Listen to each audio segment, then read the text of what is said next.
Hello दोस्तों, आप सभी का अपने YouTube चैनल मिशन जन जागृति पर स्वागत है। आज अपन जो बात करने वाले हैं वह मैथ के क्वेश्चन को लेकर प्रॉफिट एंड लॉस, और वो प्रॉफिट एंड लॉस किस तरह से एग्जाम में अपन को देखने को मिलते हैं और किस तरह से नहीं आते उनके अपन सब PYQ यानी जो पिछले ईयर जो भी एग्जाम में क्वेश्चन आए पिछले वर्ष यानी गए वर्षों में जो भी एग्जाम में क्वेश्चन आए हुए उन तरह के क्वेश्चन को अपन सॉल्व करने का प्रयास करते हैं और वह क्वेश्चन को सॉल्व करके अपन अच्छे से अपनी तैयारी को मजबूत करते हैं कि अपन को जितना अपन PYQ देते हैं, यानी PYQ नहीं है, कह दो MCQ भी देते हैं। MCQ से आपका ये पता लगता है MCQ के फायदे क्या, मैं बताऊं MCQ के फायदे क्या। फायदे की बात करें, फायदा और फायदे की बात यानी प्रॉफिट की बात करें तो प्रॉफिट यही होता है कि जैसे आपने कोई टॉपिक पढ़ लिया और टॉपिक जैसे आपने लाभ व हानि पढ़ लिया, यानी अपन बात कर रहे हैं लाभ यानी प्रॉफिट एंड लॉस यानी हानि। अब इसमें क्या होता है, प्रॉफिट एंड लॉस क्या होता है, लॉस। अब समझना बात ये है, प्रॉफिट एंड लॉस तो हो जाता है लेकिन आप इसको अध्ययन भी कर सकते हो। अध्ययन करते हो, क्या करते हो, स्टडी करते हो या अध्ययन करते हो। उस अध्ययन के दौरान आपके क्या होते हैं, सारे डाउट्स क्लियर नहीं होते हैं। सारे डाउट्स क्या नहीं होते, क्लियर नहीं होते।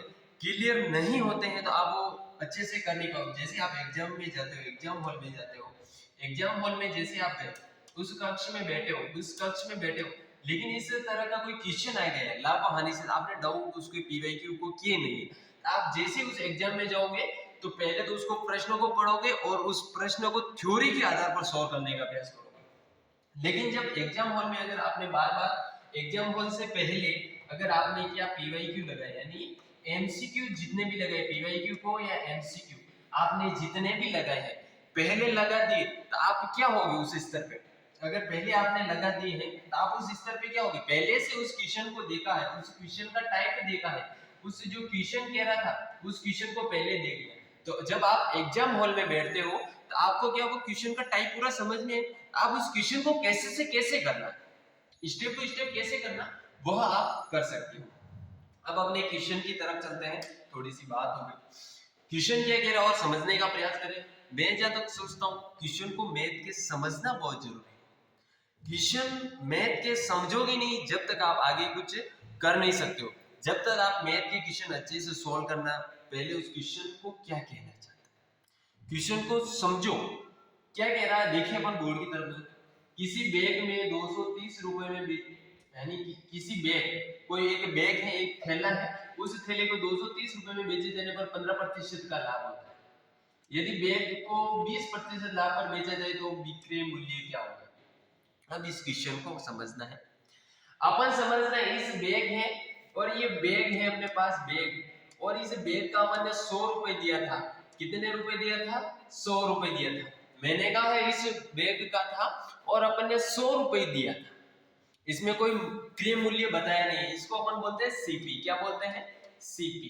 इस सिचुएशन को समझना, और ये कहना है कि किसी बैग को 230 में बेचने पर 15% का लाभ होता है। अब इसको अपन क्या कर रहे हैं, 15% लाभ पर बेच रहे हैं, प्रतिशत लाभ पर बेच रहे हैं, तो ये 115 हो जाएगा। कितना हो जाएगा, 115।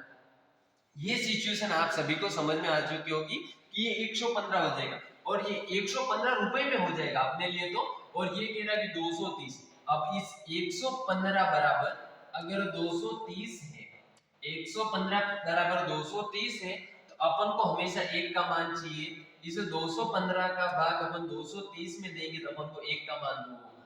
और ये फीस इसने क्या पूछा, यदि बैग को 20% लाभ पर बेचा जाए, अपने पास कितना था 100 और इसको 20% करेंगे ये 120 हो जाएगा, और 20% लाभ पर बेचा जाएगा तो उसका बिक्री मूल्य क्या होगा। अब इसको अपन ने क्या कर दिया, इसको अपन ने ये क्या कर दिया, 120 हो जाएगा, 120 हो जाएगा तो बिक्री मूल्य का मतलब क्या होता है, खरीदा गया मूल्य। बिक्री मूल्य क्या होगा, तो बिक्री मूल्य अपना क्या हो जाएगा, 120 होता है, लेकिन अपन को ये मान पूछ रहा था इंटू 100 कर देंगे तो ये कितना हो जाएगा, 200। विक्रय मूल्य पूछा है तो अपना विक्रय मूल्य ही आंसर जाएगा। कितना जाएगा? विक्रय मूल्य ही इसका आंसर जाएगा। अगला क्वेश्चन देखते हैं और समझते हैं। बहुत अच्छा सा क्वेश्चन। क्वेश्चन की थ्योरी को समझो। कोई वस्तु 18% के लाभ पर बेची जाए। यदि वो एक वस्तु थी, पहले 100 की थी, उस 100 को 118 में 18% 18 हो गए। यदि वह 49 रुपए अधिक में बेची जाती, यानी ये 49 अधिक हो जाते तो ये 167 हो जाती। कितनी हो जाती? 167। कैसे होगा? 9 और 8 कितने होंगे? 7, यानी 17, 17 का 7, हासिल का 1, 1 और 4 और 1 5, 5 और 1 6, 6 और 1 का 1, 167 हो जाती है। तो 25, तो कितने का होता है? 25% का लाभ, यानी यहाँ पर 25% होगा और यहाँ पर 18% का लाभ होता है, और यहाँ पर करें तो 25% का लाभ होता है। अब समझना ये बात है, इन प्रतिशत और प्रतिशत का अंतर कितना? 25% माइनस 18%।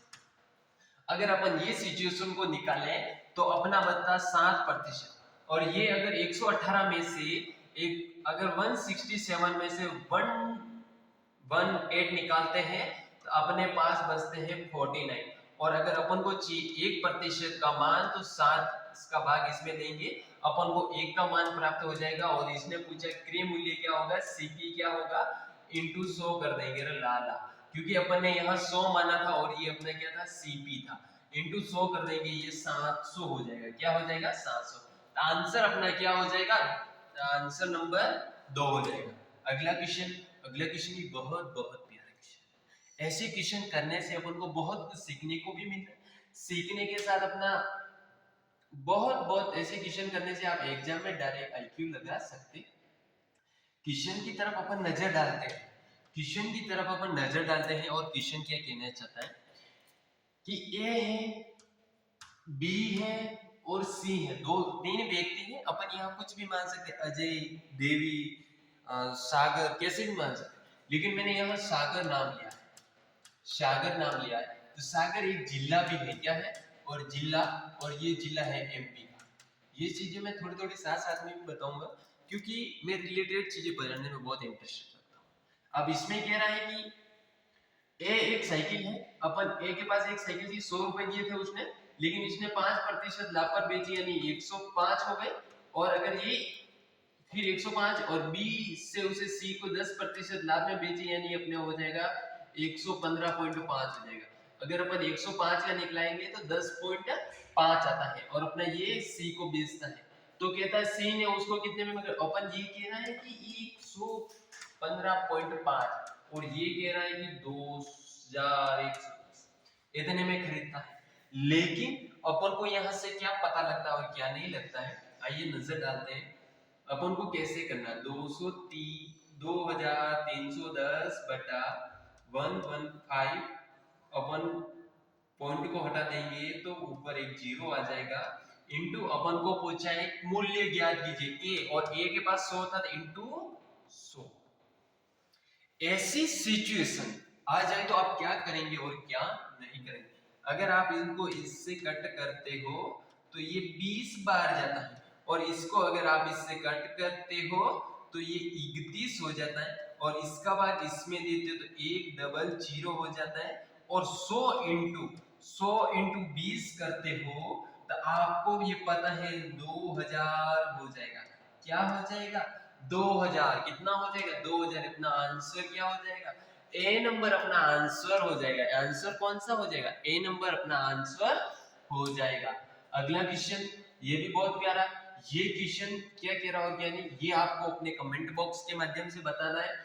एक व्यापार 2 वस्तुओं को 1875 रुपए प्रति वस्तु का दाम पर बेचता है। यदि उसे एक वस्तु को 25% लाभ तथा दूसरी वस्तु को 25% हानि पर बेचता है तो लाभ हानि ज्ञात कीजिए। ये क्वेश्चन आपको कमेंट बॉक्स में, इसका मैं कल आपको सॉल्व करवाऊंगा। क्या करवाऊंगा? सॉल्यूशन करवाऊंगा। क्या करवाऊंगा? सॉल्यूशन। तो इस तरह के आज के अपन ने लाभ हानि, प्रॉफिट एंड लॉस को देखकर बहुत सारे क्वेश्चन किए हैं। आज की क्लास अपने यहीं तक रहेगी।